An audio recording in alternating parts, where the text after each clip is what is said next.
What is up, Like City? And Brennan here with On the Streets with Spokast.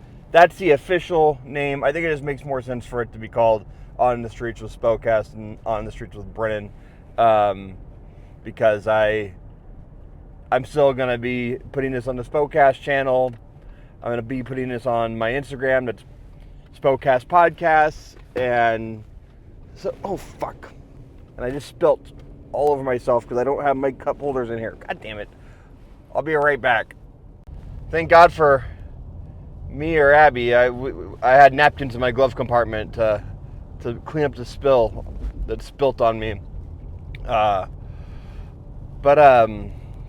it's a Monday in Spokane, and honestly, when I was getting ready to do this, I was like, I don't know if I really want to do this. It feels like a Monday. I got a case of the Mondays. Thank you, Office Space. And I'm going into the studio to record a podcast. And I guess I'll start with my Spokane Thing of the day.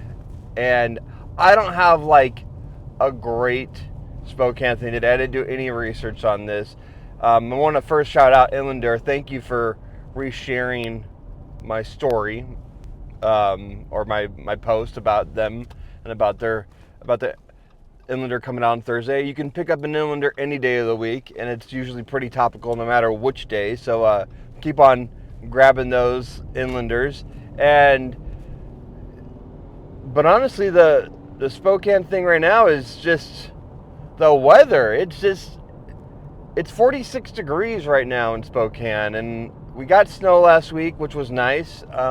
We need more snow. I mean, I feel like an old man saying that. But it's like unseasonably warm, and the weather's just, we need to get like just dumped on. I just don't know if that's going to happen. I haven't looked at my farmer's almanac lately to actually know. But it also is nice to have this nice mild weather in the winter. It's better than it just being butt-ass cold, so I'll take what I can get, but we still need tons of snow, and I feel bad for all my friends who go up on the mountains, and I mean, I guess they're getting coverage up there, but not as much as they'd like, and I feel like they're just starting their season right now, and like, I remember when I was younger, like, snowboard season starting like sometimes late November, but definitely in December, but like, now it's like kind of starting in like January, and it's just I feel bad for the hills who are trying to make money to keep their mountains open. But the weather in Spokane is the weather. One of my favorite lines from a movie is Paul Rudd's character in Forgetting Sarah Marshall, where he plays like a surf instructor, and he's just singing, "The weather outside is weather," and it stuck with me forever, and I say it all the time. But I'll come up with a better Spokane thing tomorrow. I want to spotlight something that is near and dear to my heart. But today on Monday, when I didn't prepare, my Spokane thing is weather. It's weather. Studio thing today at Spokast is I'm going in and I'm recording my weekly episode of The Perimeter with Adam Morrison.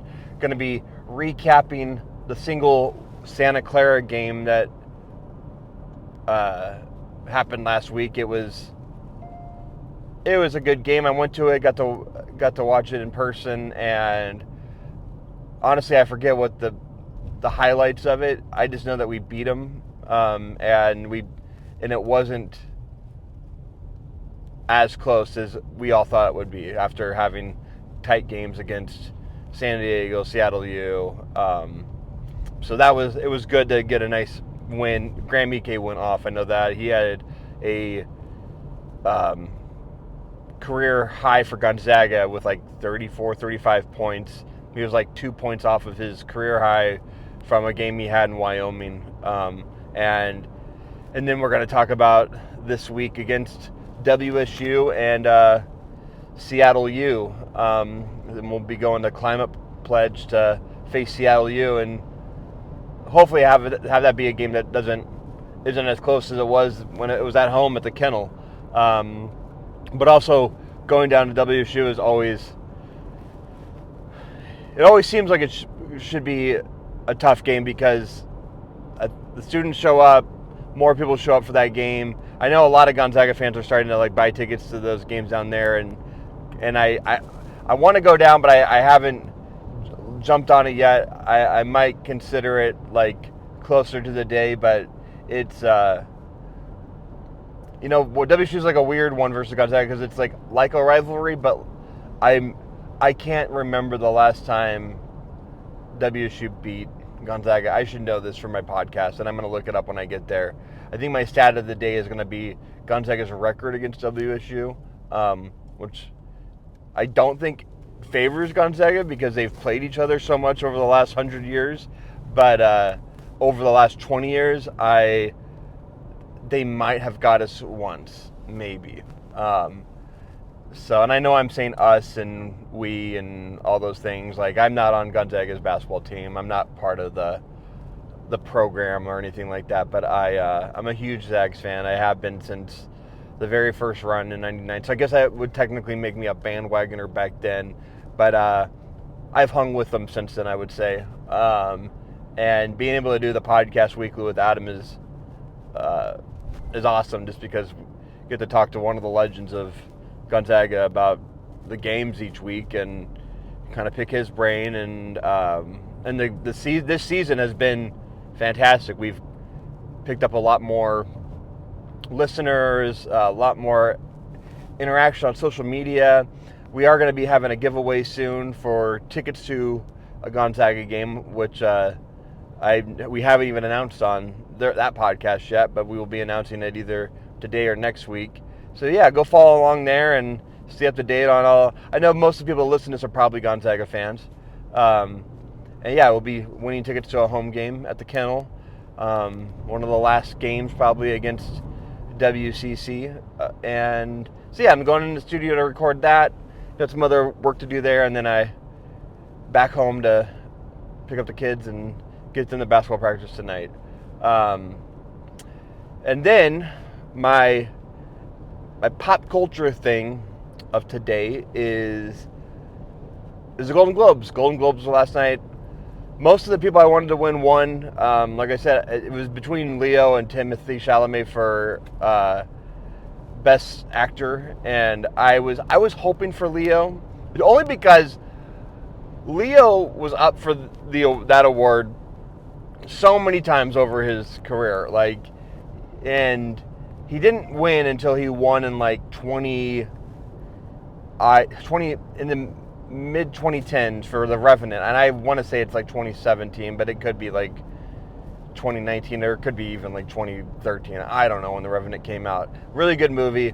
That was his first Oscar, but it took him a long time to get it. I think he was in his 40s when he won his first Oscar after being nominated so much.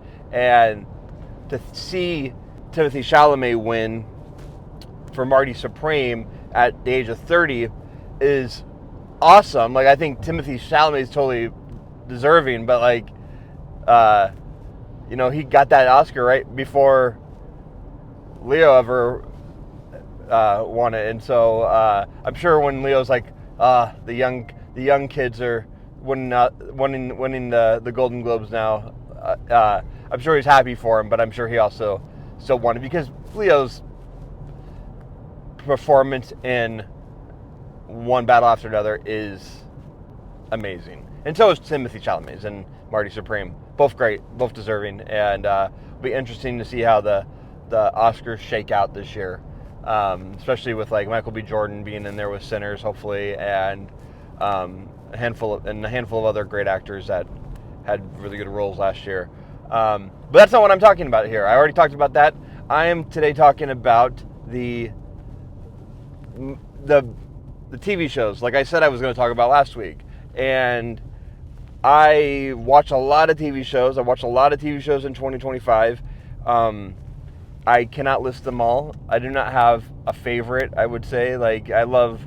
TV shows are different because there's just so many different genres. There's just so much content now. Back in the day, and I say back in the day I'm so old, but in the 90s, like, you had to watch your shows on TV, and if you wanted to watch them on demand, you had to record them, and that was always hard to do.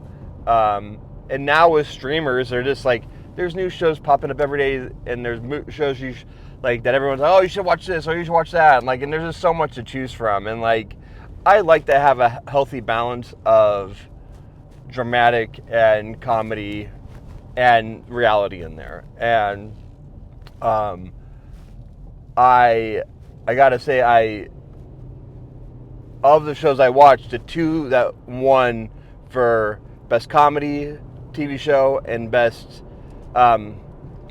limited series, I think that was a limited series, or maybe it was a drama. I don't remember now that I think about it. I think it was limited series though. Was The Studio, which is on Apple Plus, and Adolescence, which is on Netflix.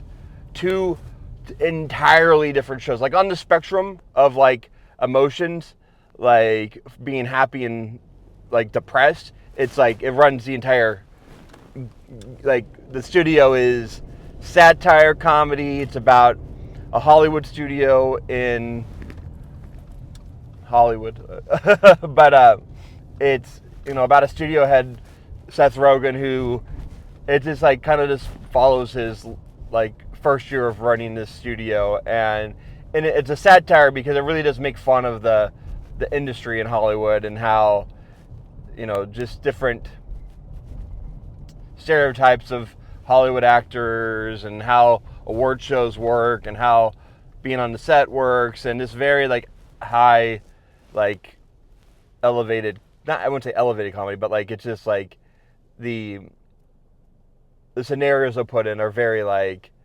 out there and like and hilarious. And the show is, I remember watching it from the jump in the episode 1 when it came out. Like, I could binge this entire show in a day if I would have been able to, because it came out episodically on Apple TV, and like, so we waited every week, and I could have just binged it all at once. And so The Studio is hilarious, and I will say it's harder to watch because it's on Apple TV, but Apple TV costs $4.99, I think, or maybe it's $5.99 now. I don't know. It's cheap. You can pay for it per month and drop it if you want to, and you're only paying a very low price compared to like Netflix or Disney or all those other streamers. And I will say Apple's making some of the best content in the world right now with Severance, The Studio, Shrinking, and then a bunch of other ones that I'm forgetting. Ted Lasso's coming back too. That's another one. There's just so much that they're making, and a lot of feel-good comedies with like some drama in there too. But The Studio cannot be missed. Seth Rogen won for Best Actor in a Comedy, and then the show itself won. And go check it out. The other show that I would recommend that I watched on the recommendation from a bunch of people, but I would say it mostly came from the recommendation of our friend Rob, who is a Brit, who now lives here in America. He's also a U.S. citizen now.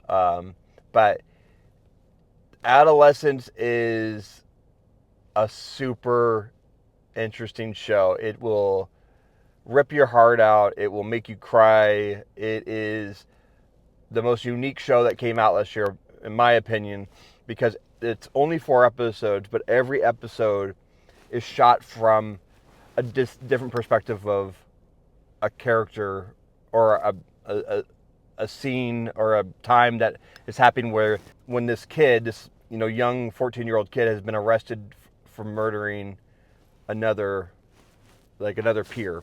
And the first episode is about him getting arrested and going through that entire process of getting booked and his family's reaction. And then it's like the camera kind of just like goes from point A to point B during every scene, but it's all one shot. And so like all these scenes were all filmed without stopping, without any cuts, and it's just spectacular. And then each other episode focuses on a different character, and in the investigation, and one is like one of the investigators going to the school, and like craziness ensues at the school. One is just in a room with the kid who is convicted of murder or being tried for murder, and his conversation with a therapist who's trying to find out if he can stand trial. And all of this is filmed in one scene, and they're all like hour-long episodes. And the acting is just superb. And then the last episode is just the most heart-wrenching, and it follows the life of this family who is now living their life without their son and brother, and a day in the life of kind of what they're going through. And it's not even a day in the life; it's an hour in the life of what they're going through. And it feels very real and just very heart-wrenching, and I just gotta say, like, it has to be like one of the best dramas to come out in some time, and the acting in it, like I said, is just the Owen Cooper, who plays the kid in it who's being tried with murder, he won Best Actor in it as well, and he's only 16 years old, and he's winning a Golden Globe for this role, but he totally deserved it because he was just phenomenal. And then the other actor who played his dad, and I cannot think of his name right now for the life of me, but he also won Best Actor, and I believe for supporting, or maybe not. I don't know how I don't know if the kid won for Best Supporting or what, but it was very, it kind of swept all the awards and for that category, and is deserving, like I said. So the Studio, Adolescence, both worth your time to go and check out on Apple TV and Netflix. I know most of you can go watch the Netflix one, Adolescence. I will say get some tissue, be in the right headspace. It will gut punch you. So those are my three things today.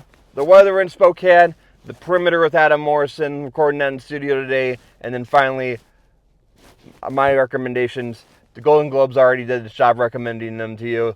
Now you don't have any excuse not to go watch them. So go watch The Studio and Adolescence. And I will hopefully be back tomorrow for another episode of On the Road with Spokast. Until next time, peace.